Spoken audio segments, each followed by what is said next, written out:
De volta com o Educador Entrevista, vamos falar um pouquinho de teatro, de contação de histórias, aqui na companhia de tio Edu. Gratidão pela participação conosco, boa tarde. Boa tarde, Luciano. Para mim é uma honra estar aqui na sua frente, um ícone do teatro regional, no qual eu tive a oportunidade de assistir lá no meu teatro em São Simão, nosso Teatro Municipal de São Simão, no qual, na oportunidade, você ganhou o prêmio regional, o prêmio estadual. Para mim é um prazer estar aqui com você hoje. Prazer é nosso, A gente ganhou com o pessoal do Evoé aí na época lá o Mapa Cultural, edição regional com o Rato no Muro, um espetáculo aí que rodou bastante. Mas o Edu, contador de história, também secretário de turismo lá em São Simão, entre várias ações. Mas como é que começou esse contato aí com a arte, com a cultura? Luciano, essa história começou quando eu tinha 4 anos de idade, cara. Quando a minha avó contou para mim a primeira história. Eu não sei te falar qual a história, mas foi um momento tão mágico. Era um quartinho pequeno, na minha casa, tinha a caminha dela ali, a minha caminha aqui. E ela contou essa história, eu fiquei encantado, fiquei com aquilo na cabeça. E com 7 anos, meus pais me levaram pela primeira vez no teatro. Eu costumo dizer que depois daquele dia eu nunca mais saí do teatro. Lá em São Simão. Lá em São Simão. Por isso que é importante os pais, papai, mamãe, tio, vovó, vovô, incentive a criança que está aí na sua casa, leve ao teatro, leve a espetáculos, E isso eu tive a oportunidade de ter pessoas maravilhosas como minha avó, os meus pais, que me deram essa oportunidade. Eu estou aqui hoje, então nasceu ali. Aí depois eu fui fazer oficinas de teatro, fui fazer cursos, fui para a faculdade, me formei em pedagogia, filosofia, e enfim, fui para a área política, mas o bichinho do teatro quando pica, e ele é importante também, Luciano, para a gente atuar. Eu acho que os artistas eles têm que estar na política, eles têm que estar infiltrados no meio da política, sim. É muito importante isso. E cada vez mais, porque a gente tem tido uma profissionalização, no sentido agora, com várias leis de incentivo, Então a gente percebe que para ter acesso, quanto mais conhecer a estrutura, melhor E a gente está tendo um desenvolvimento cultural nas últimas décadas, justamente por isso, porque cada vez mais se profissionalizou toda a estrutura. E ontem foi regulamentado, se não estou enganado, o Sistema Nacional de Cultura, importantíssimo para as cidades se organizarem no âmbito cultural. Hoje nós temos o nosso Ministério de Cultura, que há tempos, que nós tínhamos perdidos lá atrás. Oh, meu Deus, resgatamos o Ministério da Cultura. Eu não falo isso porque eu estou aqui como artista, eu falo isso como cidadão, como ser humano. A arte é muito importante. Como geração de renda, como formação de um povo, etc. E a gente muitas vezes não dá bola, Esses dias a gente estava falando um pouquinho de indústria cultural e às vezes as pessoas não entendem o que é isso, Então, por exemplo, os Estados Unidos investem pesado, em especial no cinema, porque eles não estão só investindo no cinema, Eles estão mandando filmes para o mundo inteiro, e quando você assiste o filme americano, você acaba observando o que o sujeito veste, o que o sujeito come, o carro que ele usa, o celular que ele usa, e você acaba também consumindo isso, Então a maior propaganda dos produtos de lá é a cultura, é a indústria cultural. A gente vê países em desenvolvimento hoje, que estão alcançando aí grandes estruturas, como é o caso da Coreia, que está invadindo aí, os streams com os doramas, mas também porque entender o caso da Coreia, que está invadindo aí, os streams com os doramas, mas também porque entender o caso da Coreia, que está invadindo aí, os streams com os doramas, mas também porque entender o caso da Coreia, que está invadindo aí, os streams com os doramas, mas também porque entender o caso da Coreia, que está invadindo aí, os streams com os doramas, mas também porque entender.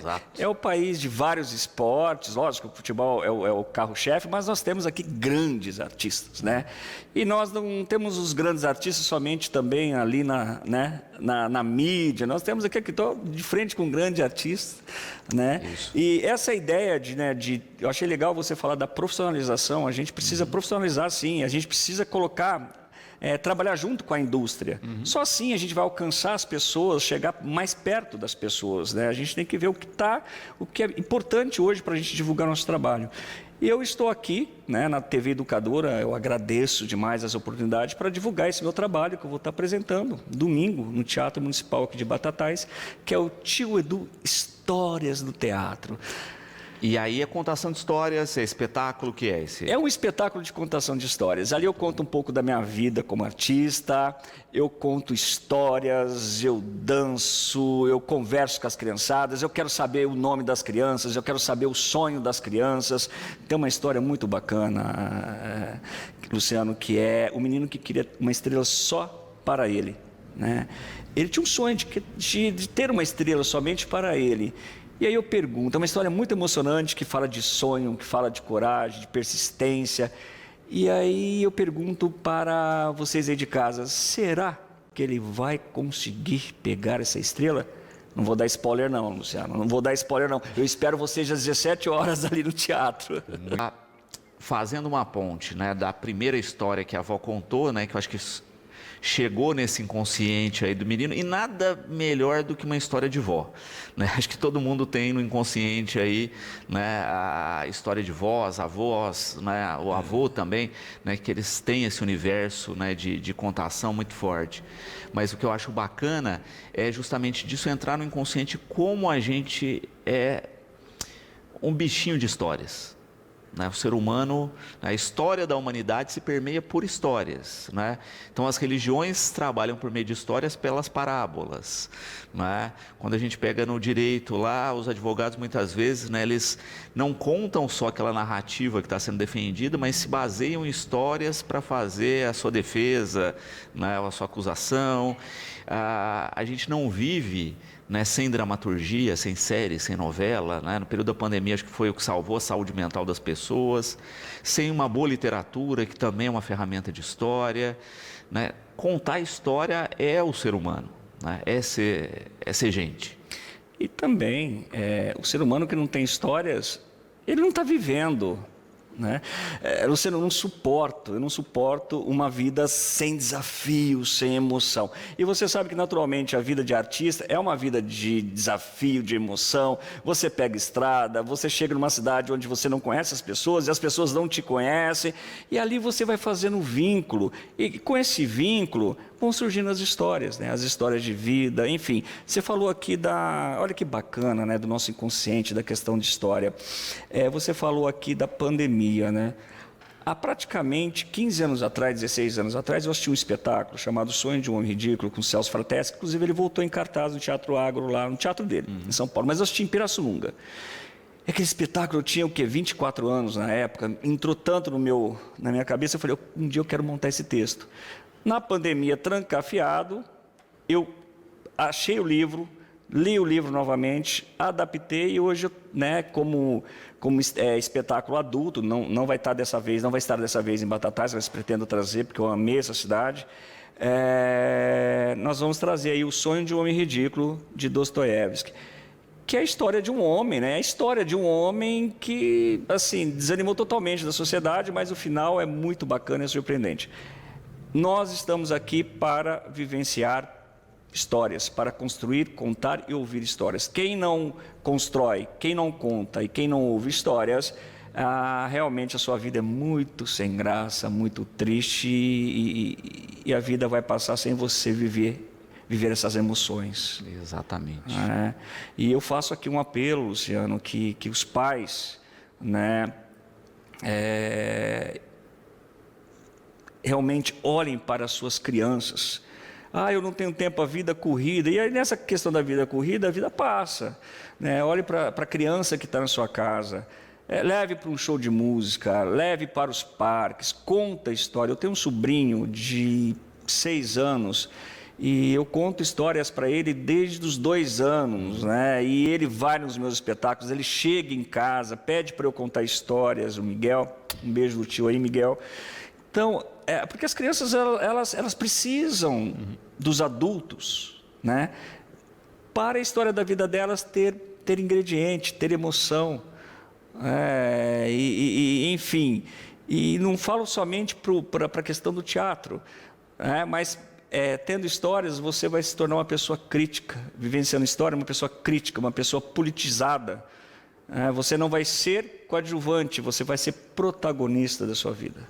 Exato. E o bacana que eu acho também desse tipo de experiência, né? Acho que quem já teve experiência de contar uma história para uma criança sabe o quanto rico é. né? Mas o bacana também de conviver num espaço de contação de histórias com a família, com a criança junto, etc., é de mergulhar também nesse universo, não é? De poder vivenciar junto, porque acho que às vezes a gente se esquece disso, né? De quando a gente ouvir histórias e tá lá ouvindo a história e vendo no olho da criança também como esse processo acontece, eu acho que mexe com a gente também, mexe com os adultos também. Demais. Eu falo que eu preciso estar perto das crianças. São os meus combustíveis, né? É o meu combustível. O Miguel, né, falando mais uma vez do sobrinho, o tio Coruja, né, levou as crianças, os amiguinhos dele de escola na minha casa. E você sabe que eles estão naquela onda de celular, né? E isso, aquilo, joguinhos. E o Miguel falou, tio, conta uma história pra gente. Até me surpreendeu, né? Peguei o livro, todos sentaram em volta de mim. Contei uma história. Eu estava cansadão, era um domingo à tarde. O tio agora vai dormir um pouquinho. Não, conta mais uma. Eu sei que eu acho que eu contei umas 8 histórias. Inclusive, entra no meu Instagram, Edu Histórias, @Edu Histórias, que está lá a foto, né, dos amiguinhos deles em volta de mim, eu contando histórias para eles um domingo à tarde. Mas eles não ligam para isso. Se você não incentivar, se você não proporcionar esse mundo, que para nós, Luciano, né, no caso nós temos aí 18 aninhos de idade, né, para nós isso não é novo, mas para eles é. Porque nós não viemos da internet, eles já entraram no mundo da internet. Né? E muitas vezes eles nem conhecem esse material aqui, o livro, né, concretamente, sim, material. Então a gente precisa proporcionar esse novo mundo para eles. E não há melhor do que fazer isso do que contar histórias. Sem dúvida. E também, não é uma coisa que é dinâmica, é estimular que eles também contem, né? E a gente vê que as crianças muitas vezes fazem isso, né? Ouvem e reproduzem para os coleguinhas, né? Legal. E a gente, a coisa da infância também, de o quanto a nossa criatividade trabalha, né? O quem conta um conto aumenta um ponto, não é? Porque sempre a gente enxerga a história na nossa ótica e reconta na nossa ótica, né? Exatamente. E as crianças, o que elas têm de diferente, né, é a ingenuidade e a pureza. Eles contam, não da boca para fora. Aquilo que eles falam é de dentro. E a gente precisa sentar e ouvir, né? Às vezes ela quer contar uma coisinha que aconteceu lá na escola. Achei até interessante. Eu estudo muitas crianças por meio do meu sobrinho, né? Ontem eu fui dar um abraço nele à tarde e ele falou, tio, hoje teve reunião dos pais. Aí outro dia, fui dar um abraço, tio, hoje eu dei comida para os patinhos. Não é simples. Você deu comida para os patinhos? E que cor que eram os patinhos? Né? Eram quantos patinhos? E ali naquela deixa que ele te deu, você constrói uma história com ele, de vínculo. E aí, com certeza, vai ser tão especial para ele aquele momento, que isso vai incentivar ele a observar o mundo que está em volta dele e fazer com que ele venha com mais histórias. E, na verdade, não é só ele que está ganhando, somos nós. Somos nós. Né? E porque, muitas vezes, parece um clichê, Luciano, mas às vezes a gente esquece da nossa essência, né? Daquela criança que está aqui dentro. Quando eu falo criança que está aqui dentro, da nossa essência, da nossa ingenuidade, para viver uma história para agradar o outro. O que eu sinto, o que é a função, né, de contador de história me traz, para mim, é a verdade. Eu conto uma história. A história não é real, muitas vezes, mas eu conto ela com verdade. Aí Carla, Vanessa, Juliana e Bia, todas com a mesma pergunta, né, que eu deixei para o final de propósito, né? Dia, horário do espetáculo, valores de ingressos, onde adquirir, como é que a gente participa dessa brincadeira, tio Edu? Luciano, dia 7 agora, domingo, depois de amanhã, às 17 horas, 5 horas da tarde, no Teatro Municipal aqui de Batatais. Valor dos ingressos, R$15 para toda a família, promocional, tá? R$15. Você pode comprar pelo Simpla. Entrando no Simpla, tio Edu, você já encontra o espetáculo. Nós estaremos no teatro a partir das 3 horas da tarde, no domingo, também vendendo convites presenciais, tá? A vantagem de você comprar pelo Simpla é que você não fica sem convites, né? Talvez na hora pode esgotar, enfim. E é isso, né? A gente espera vocês, é um espetáculo de 50 minutos de duração. onde eu conto histórias de uma forma lúdica, danço, brinco com as crianças, brinco de o que é. Na verdade, não é uma brincadeira. Tudo que está ali naquele espetáculo, Luciano, tem uma questão pedagógica, né? Tem um ensinamento. Todas as histórias trazem um ensinamento para a vida, tanto para as crianças quanto para toda a família, né? Então, vocês, meninas, podem adquirir o ingresso, ou talvez também, né, entrar no meu Instagram, @eduhistórias, lá na bio tem o link que vai te levar direto para a compra dos ingressos. Muito bom. E bacana também, né, a gente pensar especificamente aí, né, o quanto, né, desse volume de pessoas que pode participar. E é num horário também, né, que você está aí no domingo, né, 17 horas. Né? Aquele horário que a gente já almoçou, já deu aquela descansadinha após o almoço, né? E que está a criança com a pilha toda já e que você não sabe mais o que fazer à tarde com ela. Né? Então vamos lá, descontrair, ouvir uma história, né? Participar desse espetáculo e a gente fecha o domingo com chave de ouro aí, né? Feliz para começar bem a semana. Exato. Perfeito, Luciano, você colocou muito bem. E uma arte que a gente não vê muito, né, na mídia hoje, essa questão da contação de histórias. Né? Por isso que, mais uma vez, eu agradeço esse espaço de vocês, que é muito importante para nós artistas, né, contadores de histórias. E essas crianças, muitas delas que possivelmente estarão no teatro, nunca tiveram de frente, né, talvez, com uma arte dessa. Apesar que aqui em Batatais, né, a gente nota que há um fervor cultural aqui, sim. Né, há uma evolução cultural aqui, isso é perceptível, né, conversando com você, andando na cidade. Essa cidade tem uma energia muito boa, mas muitas dessas crianças, por aí onde a gente passa, a gente não enxerga, nunca tiveram contato pessoalmente com um contador de histórias, com um livro, enfim. E tio Edu tem um só também, por mais que a pessoa tenha tido contato, só vai ter contato com o tio Edu quando o tio Edu vem. Né?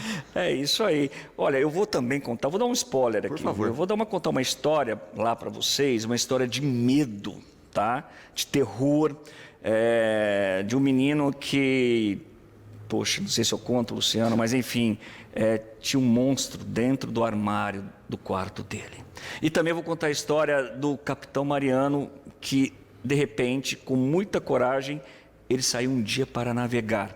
E aí ele encontrou um polvo gigante, um peixe gigante, e o final da história é só você indo me assistir. Só com o tio Edu. Para quem tiver alguma dúvida, então, repetindo aí o Instagram.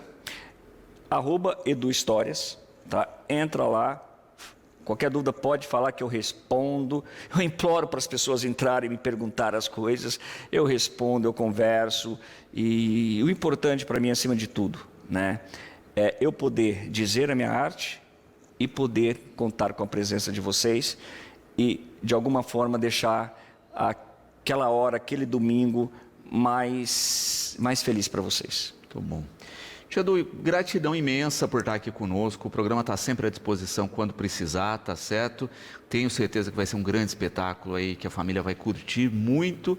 E fica sempre o convite, quando passar por Batatais, vir bater um papo aqui conosco. Poxa, Luciano, eu agradeço o presente aqui, né? Rapunzefa.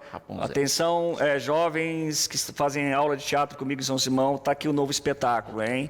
Obrigado pelo presente, obrigado pela receptividade e parabéns pelo seu trabalho, por dedicar a sua vida para a arte e para as pessoas.